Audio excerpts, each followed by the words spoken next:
Pronto, então voltando agora, a gente continuar. Estava falando um pouco das palavras-chave do contexto que permite Weber estabelecer essa teoria da burocracia, que é amplamente utilizada dentro dos estudos organizacionais. Né? É, a gente vê como a racionalidade técnica ela se tornou presente dentro da sociedade e também dentro das organizações, né? Como eu falei, aquela lógica de as funções superiores dentro da hierarquia de uma organização, dentro de um organograma, são embasadas numa questão de competência, capacidade, conhecimento, né? E isso acaba sendo uma lógica que estabelece uma ordem, uma certa regularidade nas relações sociais e sociais dentro de uma organização, das pessoas aceitarem esse tipo de, de hierarquia sem muitos conflitos, ou seja, de forma organizada. Essa é a lógica da burocracia. É claro, né, que, como toda teoria de Weber, essa ideia, essa estrutura estabelecida de que deve haver uma hierarquia que é estabelecida por uma questão de racionalidade técnica, como uma forma de se entender como uma lógica legal que qualquer outra pessoa pode assumir, assim, se tiver vontade, interesse, se correr atrás. É um tipo ideal. Né? O que Weber chama de tipo ideal é uma espécie de possibilidade, uma espécie de referência imaginada do melhor modelo que se pode alcançar. Né? E aí cabe, nesse tipo de análise, buscar essa ordem, essa organização dentro da empresa. Então, o que a gente pode dizer, a grosso modo, falando da teoria da burocracia, é que é uma teoria que visa organizar, né, a empresa. Então, a teoria da burocracia, dentro dos estudos organizacionais, se referem muito ou visam muito entender a questão da organização, como esses processos, como essas diferenças, né, do organograma, como esses fluxos aí das funções administrativas, elas são coordenadas, organizadas de uma forma que funcione. Né? Cada departamento, ainda que tenham atividades diferentes, distintas, elas sejam coerentes entre si para que no final ela tenha essa unidade. Então, burocracia hoje a gente vê como uma coisa ruim, né? Burocracia parece ser um conjunto de regras que travam as coisas, mas a burocracia, a teoria burocrática foi elaborada com Weber com uma visão positiva, de tentar entender que isto era necessário para dar uma ordem, né, para que a organização conseguisse ter esse processo produtivo e essa gerência administrativa alcançando os resultados. Então veja que a teoria da burocracia ela acaba sendo uma perspectiva, uma forma de entender de forma positiva certas necessidades de regras e da estabelecimento de uma estrutura dentro da organização. Né? Vejam que hoje essa teoria da burocracia nos beneficia até hoje com o predomínio da lógica científica, é uma outra forma de pensar a análise organizacional, mas também sob uma lógica científica. Né? A teoria burocrática trouxe métodos analíticos, né? Então isso de uma certa forma se refere para os dias de hoje a atividades de avaliação e controle, né, dentro das funções organizacionais, mas também de liderança. Né? E essa teoria ela contribui até hoje para a gente valorizar o caráter democrático, né, a questão não o caráter democrático, ou seja, dando possibilidades ou a expectativa a todos de que as pessoas podem ascender, evoluir dentro de uma organização por sua competência e não por uma questão de favoritismo ou clientelismo, né? E isso traz também como contribuição essa lógica racional, né, da organização, para defender a importância de certas rotinas, de certas práticas se tornarem comuns e rotineiras dentro das organizações, né? Isso mais lá na frente vai ser defendido também como uma cultura das organizações, como um conjunto de valores que deve seguir para reger as práticas, né, administrativas.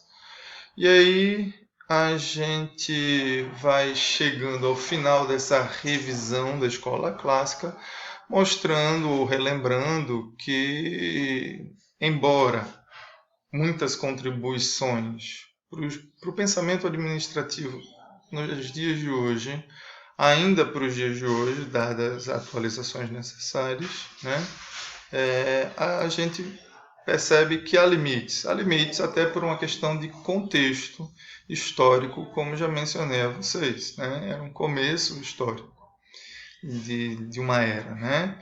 Então a gente vê que o limite é a ideia desses pensadores entenderem a organização como um sistema fechado. Então entendiam a empresa como uma estrutura e só se pensava no que acontecia dentro dela, desconsiderando questões de mercado, questões de política, questões de economia, questões de tecnologia, questões da própria sociedade, o pensamento, à medida que vai mudando, também interfere dentro da empresa, né? Esse era um limite e aí por isso talvez eles nunca tenham saído de uma teoria para uma prática com resultados eficientes e isso foi dando brecha para as próximas escolas que a gente vai comentar, né? Um outro limite, essa ideia de que a remuneração, a facilitação do trabalho, o trabalho facilitado, em que a pessoa precisa conhecer pouco e tal, isso propicia muito a alienação do trabalhador. O que a gente chama de alienação aqui não é necessariamente transformar as pessoas em acéfalas. Não, é apenas construir verdades limitantes. As pessoas acreditarem que a vida pode ser boa trabalhando pouco, fazendo uma coisa simples, ganhando um dinheiro que dá para levar uma vidinha, e assim você tem um corpo de trabalhadores que se sentem satisfeitos com essa vida simples e pacata. O que não é, de certa forma, tão ruim. Se a pessoa vive bem, mas também não estou aqui me colocando a dizer ruim ou bom numa situação de julgar certo ou errado. Apenas dizer que certas pessoas podem ter uma vida e se achar que ela foi adequada para ela. Não é uma visão de fora achando que sabe melhor que o outro, mas permitindo que cada um saiba de si, né?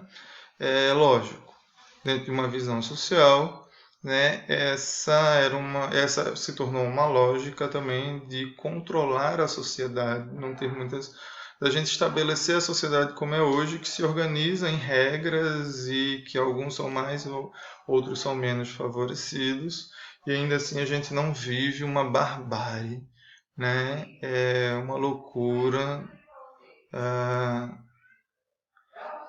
de conflitos constantes. As pessoas entendem que essas são regras e elas buscam aquelas que não se sentem confortáveis na sua condição, procuram dentro das regras ascender ou buscar novos caminhos, né?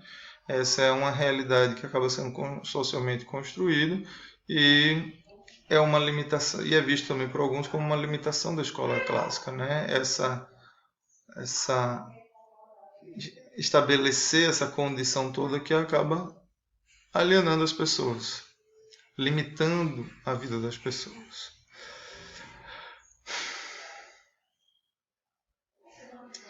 acaba que com essa ideia da teoria da burocracia também, alguns apontam como limitação essa rigidez, né?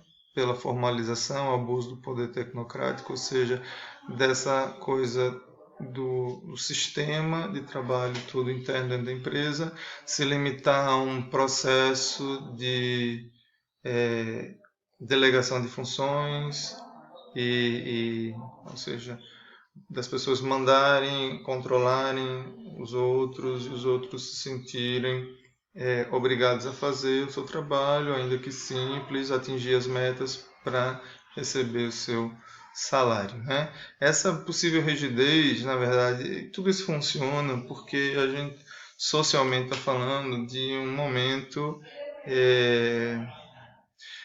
que as pessoas estão se adaptando, né? Então, à medida que a gente vai ver a próxima escola, pós-guerra, as pessoas já voltam com outro pensamento, querendo outras coisas da vida. As ciências humanas, aí vem a psicologia, a psicanálise, começam a investigar, trazer novas teorias para entender as nossas relações humanas,